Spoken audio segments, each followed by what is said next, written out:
అందరూ బాగుండాలి, అందులో మేము ఉండాలి. అందరూ బాగుండాలి అనుకుంటున్నాను.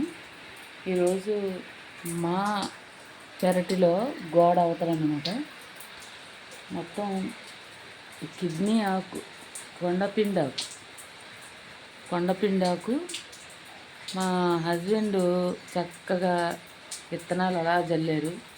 జల్లితే మందులేని కూర చక్కగా రోడ్డు పక్కలది చిరాగ్గా లేకుండా మన దొడ్లోనే మొలిచిన ఆకు కొండపిండాకు.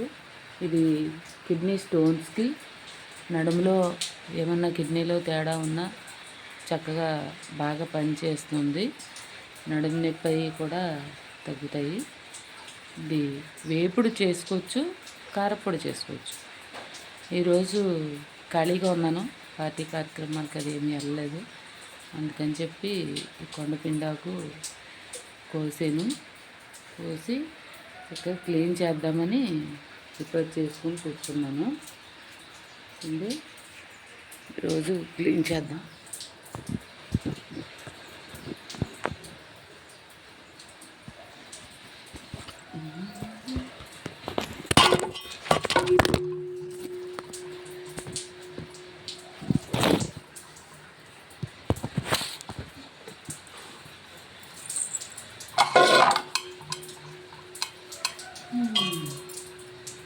కొండపిండాకు చక్కగా లేతగా ఉంది.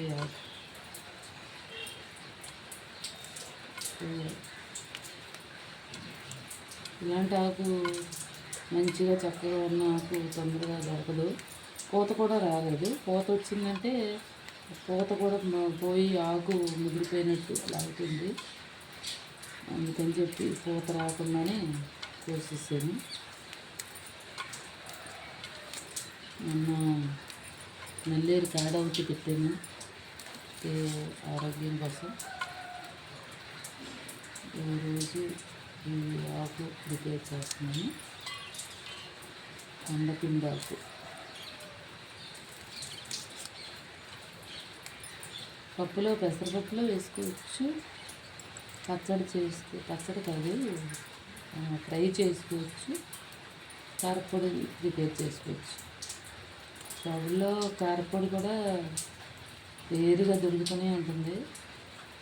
అందరికీ నడుము నొప్పులు, కిడ్నీలో రాళ్ళు ఎక్కువైపోయినాయి. దాని గురించి ఏంటంటే, ఒకరోజు మా హస్బెండ్కి కిడ్నీ స్టోన్స్ వస్తే ఈ ఆకు కోసం చాలా ట్రై చేశాను, ఎక్కడ దొరకలేదు. ఫ్రెండ్ల గురించి కారపొడి దొరుకుద్దేమో అని షాప్లో ట్రై చేసినా సరే కారపొడి కూడా దొరకలేదు. అందుకనే మా హస్బెండ్ తీసుకొచ్చేసి గింజలు జల్లేశారంట నాకు చెప్పకుండా. ఆ జల్లడం వల్ల ఈ ఆకు చక్కగా మా దొడ్లోనే వచ్చేసింది. చాలా బాగా వస్తుంది కూడా.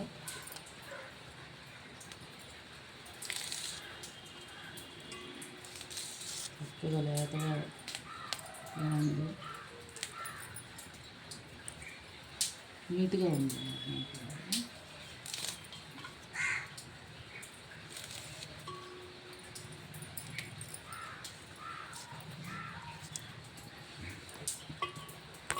మళ్ళీ వీడియో తీసిన తర్వాత మొత్తం అంతా పెడతాను.